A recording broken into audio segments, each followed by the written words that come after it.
बताएंगे कि महाराज बाली और सुग्रीव का जन्म कैसे हुआ। इनके पिता का वर्णन मिलता है, इनके माता का वर्णन कहीं भी नहीं दिखाई देता है, लेकिन कहीं पुराणों में इनका जन्म मिलता है। इसलिए मैं उनके जन्म के बारे में बताता हूँ। नीलाम्बुज श्यामल कोमलांगम सीता समारोपित वाम भागम पाणो महासायक चारु चापम नमामि रामम रघुवंशनाथम। पितामह ब्रह्मा के 4 मुख हैं, चारों मुखों में 2-2 ऋषियों का जन्म हुआ, जिसमें 7 ऋषि सप्त ऋषि कहलाए। एक मुख से, जिस मुख से महाराज पुलस्त का जन्म हुआ है, उसी मुख से महाराज जामवान का भी जन्म हुआ। महाराज जामवान अब जल्दबाजी के वजह से उन्होंने नाक के रास्ते से जन्म ले लिया। अपने शरीर में बालों के लगा लेने से उन्हें भालू कहलाया गया। वो ऋषि नहीं रह गए, वो भी ब्रह्मपुत्र हैं जामवान जी। जब पुलस्त जी पंपा सरोवर के पास में अपना सरोवर बनाकर पुलस्त सरोवर के नाम से वहाँ रहते हैं और उसमें स्नान ध्यान करते हैं, संध्या वंदन करते हैं, उसी जगह जामवंत जी रहते हैं।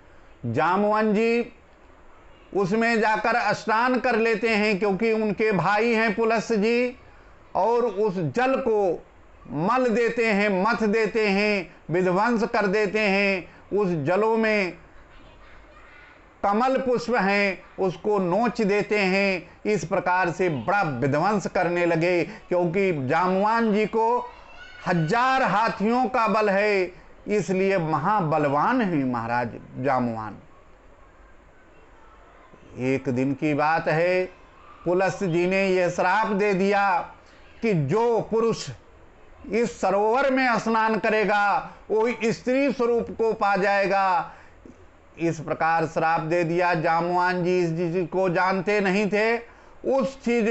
उस सरोवर में जिस समय जामवान जी गए स्नान करे, कीड़ा करने लगे, उन्होंने सहसा अचानक स्त्री स्वभाव को प्राप्त हो गए। उसी समय इतने सुंदर थे, ऋक्षिका नाम पड़ गया उनका, ऋक्ष से ऋक्षिका हो गए। और जब भगवान सूर्य देखा तो उनसे मोहित हो गए, जिससे सुग्रीव की उत्पत्ति हुई। महाराज इंद्र ने उनको देखा, जिससे बाली की उत्पत्ति हो गई।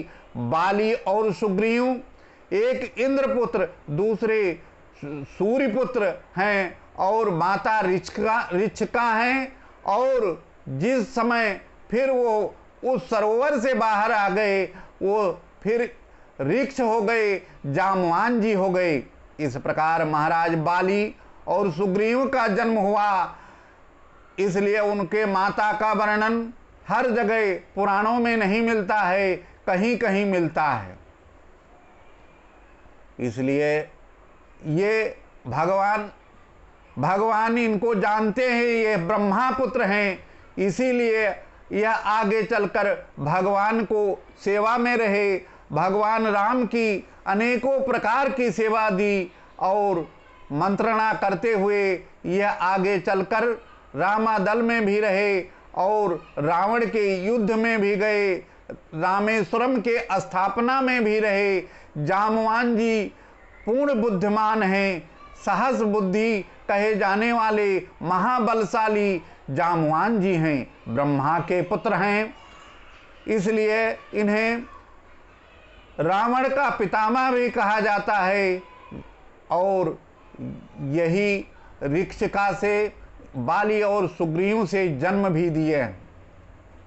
इस प्रकार बाली और सुग्रीव के माता का वर्णन पूर्ण हुआ। जय सिया राम।